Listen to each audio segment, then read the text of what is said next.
क्योंकि पाकिस्तान के रक्षा मंत्री ख्वाजा आसिफ का एक बयान इस समय मीडिया में वायरल है और वो संसद में बयान देते हुए पाए गए हैं कि हम लोग फिजिकली हैंडीकैप हो गए हैं, यानी कि दिव्यांग बन गए हैं ये शारीरिक रूप से। कारण ये है कि ये बलूचिस्तान लिबरेशन आर्मी के सामने कुछ कर नहीं पा रहे हैं। इनका ये बयान इस समय देश की सुर्खी है। ऐसा क्या हुआ? असल मायने में आज से 3 दिन पहले, लगभग 31 जनवरी की शाम की बात है, बलूचिस्तान की लिबरेशन आर्मी ने, उनके लड़ाकों ने पाकिस्तान में कई ठिकानों पर एक साथ सिलसिलेवार हमले किए, जिसके चलते चाइना ने खुद सिक्योरिटी डिमांड कर ली। चाइना सिक्योरिटी क्या डिमांड कर रहा है? क्योंकि चाइना का बलूचिस्तान के अंदर काफी बड़ा investment China Pakistan economic corridor के नाम पर लगा हुआ है। हालात ये हुई कि जो तस्वीरें हैं वो बयान करती हैं कि हमला बहुत भीषण था। चाइनीज लोग डर गए कि भाई सुनो, हम यहां पर काम नहीं कर पाएंगे, अगर पाकिस्तान हमें सुरक्षा गारंटी नहीं दे पाएगा तो हम अपने लोगों को यहां से निकाल कर ले जाएंगे। तस्वीरें चीख चीख कर बता रही हैं कि बहुत ही जबरदस्त कोई आतंकी हमला हुआ था। कहां पर हुआ था? बलूचिस्तान में। बलूचिस्तान पाकिस्तान का लगभग 40% क्षेत्रफल कवर करता है। पाकिस्तान का सबसे बड़ा क्षेत्रफल के हिसाब से राज्य है। ईरान अफगानिस्तान से बॉर्डर साझा करता है और इसी बलूचिस्तान में सबसे ज्यादा मिनरल्स पाए जाते हैं। ये वही बलूचिस्तान है जिसके अंदर ही ग्वादार पोर्ट को Pakistan China Pakistan economic corridor के नाम पर बना रहा है। ये वही बलूचिस्तान है जहां पर कनाडा को, अमेरिका को मिनरल्स की माइंस दी गई हैं कि आप यहां से निकाल सकते हैं। ऑयल की खोज भी इसी जगह चल रही है। पाकिस्तान की आबादी यहां पर 12.34 मिलियन रहती है, लगभग 1.25 करोड़ लोग रहते हैं इतने बड़े क्षेत्रफल में।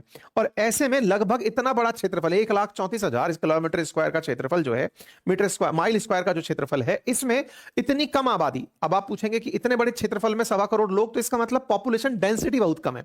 पॉपुलेशन डेंसिटी बहुत कम है, यही पाकिस्तान की फौज की सबसे बड़ी दिक्कत है। वो समझ ही नहीं पाते किस किस के पीछे कितने लोग खड़ा करें। फिलहाल के लिए इस बलूचिस्तान की लंबे समय से मांग रही है कि वो पाकिस्तान के साथ नहीं रहना चाहता और उसके ना रहने के बहुत सारे वो कारण बताता है कि हमारे पास इतने माइन एंड मिनरल हैं, लेकिन ये लोग हमारे लिए सबसे कम सुविधाएं रखते हैं। जैसे अगर गरीबी की बात की जाए तो 76% यहां पर जो पॉपुलेशन है वो रूरल पॉपुलेशन है, और पॉवर्टी की अगर हम बात करें तो यहां पर 96% पॉपुलेशन पॉवर्टी के नीचे चल रही है। ऐसे अगर शिक्षा की बात करें तो एजुकेशन 26% ही है। हेल्थ केयर की अगर हम बात करें तो हाईएस्ट इन्फेंट मोर्टेलिटी, मतलब बच्चों की बचपन में ही मौत होने का जो सबसे ज्यादा नंबर है वो बलूचिस्तान में ही है, पाकिस्तान के भीतर। इंफ्रास्ट्रक्चर और कनेक्टिविटी की बात करें तो पाकिस्तान की सबसे कम रोड डेंसिटी यहां पर है, और मार्केट और हेल्थ केयर की तो बात ही मत पूछिए। इतना ही नहीं, यहां पर और रिसोर्सेज की अगर हम बात करें तो प्रोविंस के पास मेजर रिसोर्सेज हैं, नेचुरल गैस के, मिनरल्स के, गोल्ड के, कॉपर के। इन सबके बावजूद पाकिस्तान यहां पर कोई सुविधा विकसित नहीं करता। पाकिस्तान में उपलब्ध कुल नेचुरल गैस 33% यहां है, ऑयल 2% यहां है, कोयला 9% यहां है, और यहां पर कई ऐसे रेयर अर्थ मिनरल प्रेजेंट हैं जो आसिम मुनीर जाकर के ट्रंप को दिखाए थे कि सर आप बलूचिस्तान से वो चीज निकाल लीजिए। ये लोग जब गए, क्योंकि पाकिस्तान के जब खुद रक्षा मंत्री ये बोल रहे हैं कि हमसे बलूचिस्तान नहीं संभल रहा, बलोच लिबरेशन आर्मी के जो लड़ाके हैं वो पाकिस्तान की सेना को थकाए हुए हैं, ऐसे में इन लोगों ने वहां जाकर अमेरिका की मदद मांग ली। अमेरिका से बीएलए को, बलोच लिबरेशन आर्मी को, इन लोगों ने आतंकी संगठन डिक्लेयर करवा लिया। आतंकी संगठन डिक्लेयर करवा के कहा कि सर अगर आप उनको हैंडल कर गए तो फिर ये मिनरल आपके, आप निकालो मिनरल्स को और हम तो कमीशन खा के जिंदा रह लेंगे।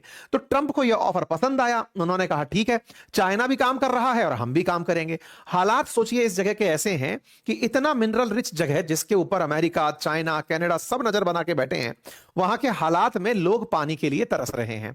परिणाम यह हुआ कि यहां के लोगों ने सरकार के खिलाफ ही बंदूक उठा ली, बलोच लिबरेशन आर्मी नाम से एक संगठन बना लिया जो बलूचिस्तान को सेपरेट करना चाहता है पाकिस्तान से। वो नहीं चाहता कि वो पाकिस्तान के साथ रहे। इन्हीं बलोच लिबरेशन आर्मी के लड़ाकों ने 31 जनवरी की रात 1 फरवरी की सुबह जो सुर्खी बनी वो ये कि लगभग 120 लोगों की जान ले ली। 120 जो लोग मारे गए वो उनमें मुख्यतया पाकिस्तानी सेना, खुफिया एजेंसी या उससे संबंध लोग थे। उन लोगों को मारने के लिए बीएलए के लड़ाकों ने सुसाइड बॉम्बिंग तक का उपयोग किया। 14 शहरों में एक साथ हमला बोल दिया, जिसमें पाकिस्तान के अधिकारी कह रहे हैं कि 50 लोग मारे गए। वहीं बलूचिस्तान का मानना है, बीएलए का मानना है कि उन्होंने लगभग 125 लोगों की जान ली। बदले में पाकिस्तान की सेना अगले दिन उन्हें खात्मा करने के लिए जब उतरी तो उनका कहना है कि उन्होंने 145 बलोच लिबरेशन आर्मी के लड़ाकों को मारा। कुछ इस प्रकार से यहां पर आतंकी हमले हुए। आतंकी हमले पाकिस्तान की नजर में थे और बीएलए की नजर में यह स्वतंत्रता संग्राम था। ऐसे में यहां के बहुत सारे दुकान, शॉपिंग कॉम्प्लेक्सेस, अस्पताल, पुलिस स्टेशन, उन्हें बीएलए के लड़ाकों के द्वारा कंट्रोल में ले लिया गया। जानकारी में कुछ ऐसे सीन भी बाहर निकल कर आए जहां पर महिलाएं आत्मघाती बम आत्मघाती बम पहन करके लड़ने के लिए पहुंची थी और लोगों ने खुद को उड़ा लिया पाकिस्तान की सेना को हटाने के लिए। इससे यह समझ में आता है कि यह एक कोऑर्डिनेटेड अटैक था और इस कोऑर्डिनेटेड अटैक में उन लोगों के साथ, उन लोगों के मन में पाकिस्तान के खिलाफ जो नफरत है वो दुनिया के सामने जाहिर करने का प्रयास था कि हम इनके साथ नहीं रहना चाहते, क्योंकि ये लोग हमारे संसाधनों का शोषण करते हैं, महिलाओं के साथ, बच्चियों के साथ अत्याचार करते हैं। पाकिस्तान की सेना उनके साथ में व्यवहार सही नहीं रखती। इसका परिणाम यह है कि वो लोग इनके साथ रहना ही नहीं चाहते और अपने आप को सेपरेट रखना चाहते हैं।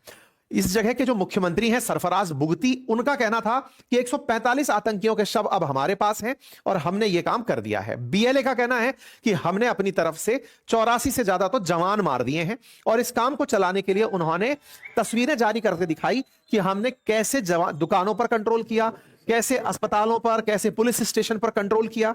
तमाम मीडिया फुटेजेस बाहर निकलकर आना शुरू हुई। तस्वीरों से पता चलता है कि ये सारे वो क्षेत्र हैं जहां पर हमले हुए थे और हमलों में इस तरह से आत्मघाती सुसाइड बॉम्बर्स, जैसे आसिफा मंगल का नाम निकल कर आ रहा है, इस तरह से ऑपरेशन के अंदर सुसाइड बॉम्बर्स ने पार्टिसिपेट किया था। इस पूरे आतंकी हमले को पाकिस्तान ने अपनी तरफ से कब्जा कर लिया है, यानी कि इसको खत्म कर दिया है, न्यूट्रलाइज कर दिया है, ऐसा पाकिस्तान की सेना का क्लेम है। लेकिन बीएलए का क्लेम है कि वो कामयाब रहे बहुत सी जगह पर कंट्रोल स्थापित करने में। बीएलए ने इस पूरे कार्यक्रम को ऑपरेशन हेयर ऑफ नाम दिया। ऑपरेशन हेयर ऑफ ये 2.0 था। इससे पहले इन्होंने 2024 में भी ऑपरेशन हेयर ऑफ चलाया था, 2026 में फिर से चलाया है। ऑपरेशन हेयर ऑफ में हेयर ऑफ शब्द एक काले तूफान को इंगित करता है जो कि जब जाता है तो बहुत कुछ ले जाता है। तो ऑपरेशन हेयर ऑफ इस बार जो चला वो पाकिस्तान की सेना को बर्बाद करने के लिए, पाकिस्तान के जो एस्टेब्लिशमेंट्स हैं उनको उखाड़ने के लिए था। आप यहां पर इन तस्वीरों के अंदर देख सकते हैं किस तरह से यहां पर भीषण हमले हुए और उसके अब बानगी यहां पर तस्वीरों में बयान हो रही है। पाकिस्तान में हुए इस हमले के बाद यहां के जो डिप्टी प्राइम मिनिस्टर इशाक डार हैं वो बाहर निकलकर आए और इस हमले की कड़ी निंदा की। ओआईसी यानी ऑर्गेनाइजेशन ऑफ इस्लामिक कॉपरेशन आई, उसने इस आतंकी हमले की निंदा की। यूके की एम्बेसी जो पाकिस्तान में है उसने निंदा करी, अमेरिका ने निंदा करी, सब निंदा पर उतर आए। इसके बाद में मीर यार बलोच, जो कि बलोचों के बात रखने के लिए ट्विटर पर होते हैं, उन्होंने यूएस एम्बेसी को टैग करते हुए लिखा कि आपको पाकिस्तान जो हमारे साथ यातनाएं कर रहा है वो नजर नहीं आती। आज वो लोग मजबूर होकर के दुनिया के सामने ये बताने के लिए बेबस हैं कि हमारी कौन सुनेगा, इसलिए उन्होंने इस तरह से हथियार अपनाए। अमेरिका कब उनकी सुनवाई करेगा। खैर, इस बीच में ये पन्नू का भी एक वीडियो, पता नहीं मॉर्फ्ड है या रियल है, वो बाहर आता है जिसमें वो कहता है कि बलोच लिबरेशन आर्मी जो है वो भारत के सपोर्ट से पाकिस्तान में आतंकी हमला फैला रही है। पाकिस्तान के अंदर आतंकवादी कारनामे सारे भारत द्वारा प्रोपोगेटेड हैं। जो ये बोलता है वो यहां के कुछ और लोग भी बोलते हैं, जैसे मोहसिन नकवी को पहचानिए जो कि पीसीबी के चीफ भी हैं और इनके इंटरनल मिनिस्टर भी हैं। इनका कहना है कि बलूचिस्तान में जो आतंकी हमले हुए वो भारत द्वारा प्रायोजित थे। इन लोगों ने आजकल भारत को, इनके यहां पर कुछ भी हो उसके लिए भारत को जिम्मेदार ठहराना शुरू कर दिया है। इनको लगता है ऐसा करके ये स्कोर सेटल कर लेंगे पुराने जमाने का, जो इनके ऊपर हमेशा आरोप रहे कि इनके यहां से आतंकी भारत में आते हैं। ये अपने स्कोर को सेटल करने के लिए कि हां भाई भारत ने हमारे यहां पर हमला करा दिया।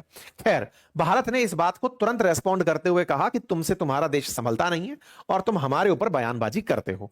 यह बात खुद इनके रक्षा मंत्री ने संसद में स्वीकार ली कि सब बलूचिस्तान के अंदर हम हैंडीकैप हैं, फिजिकली हैंडीकैप हैं। संसद में बयान देते हुए इन्होंने कहा कि वो एक इतना बड़ा क्षेत्र है और वहां की जो रिबेल पॉपुलेशन है उसे कंट्रोल कर पाना हमारे लिए बहुत मुश्किल है। हमारे पास इतने संसाधन नहीं है कि हम बलोच लिबरेशन आर्मी को रोक पाएं। पाकिस्तान के लिए वहां पर स्थिति बड़ी ही निराशाजनक है। सेना के लिए इतने बड़े क्षेत्र में रिबेल्स को ढूंढना एक बड़ी चुनौती है। जब कोई संसद में रक्षा मंत्री इस तरह का बयान दे दे तो सोचिए दुनिया के और देशों का क्या हाल होगा। किसके बारे में बात कर रहे हैं? बात कर रहे हैं चाइना के बारे में, क्योंकि चाइना पाकिस्तान के भरोसे ही तो चाइना पाकिस्तान इकोनॉमिक कॉरिडोर बना रहा है जो कि मैक्सिमम एरिया बलूचिस्तान से गुजरेगा। तो चाइना ने सबसे पहले अपनी तरफ से इनसे गारंटी मांग ली कि जब संसद में खड़े होकर तुम खुद को फिजिकली हैंडीकैप बता रहे हो तो भाई एक काम करो, पहले हमें गारंटी दो कि चीनी लोगों को कुछ नहीं होगा, और जब तक तुम गारंटी नहीं दोगे हम चीनी लोगों को वहां से बाहर निकाल रहे हैं। आप पूछेंगे चीनी वहां क्या कर रहे हैं? असल में ग्वादार पोर्ट जो बन रहा है उस ग्वादार पोर्ट पर बड़ी मात्रा में चाइनीज लोग काम कर रहे हैं। ऐसे में उन्हें बड़ी चिंता इस बात की है कि कहीं उन चीनियों का अपहरण ना हो जाए और उन्हें ढूंढ ढूंढ कर ना मारना शुरू हो जाए। ऐसे चीनियों को वहां से हटा लिया गया है और हटाकर पाकिस्तान से मांगा गया है कि भैया आप सुरक्षा की गारंटी दे पाओ, तब हम अपना काम यहां पर दोबारा से शुरू करें। कुल मिलाकर पाकिस्तान की जो इंटरनल प्रॉब्लम्स हैं उन्हें उसने भारत पर डालकर फिलहाल अपनी जनता की नजर में तो साफ स्वीकार होना स्वीकार लिया है, लेकिन हां, जो बात थी वो सबके सामने निकल कर आई जब रक्षा मंत्री का बयान पूरी दुनिया के सामने आया और खुद चाइना उनके ऊपर ट्रस्ट की स्थिति में बैक कर गया। जो भी है, पाकिस्तान के हालात उसे दुनिया भर की बाकी पॉलिटिक्स में फंसने से बेहतर है पहले अपनी स्थितियों को संभाले। बाकी आप लोग इस विषय पर क्या सोचते हैं, अपनी राय जरूर दें। एक छोटा सा अपडेट था, हमें लगा आप तक चले, क्योंकि पिछले 3 दिन से सुर्खियां थी, हम कवर नहीं कर पाए थे, वो आपके सामने साझा कर दी।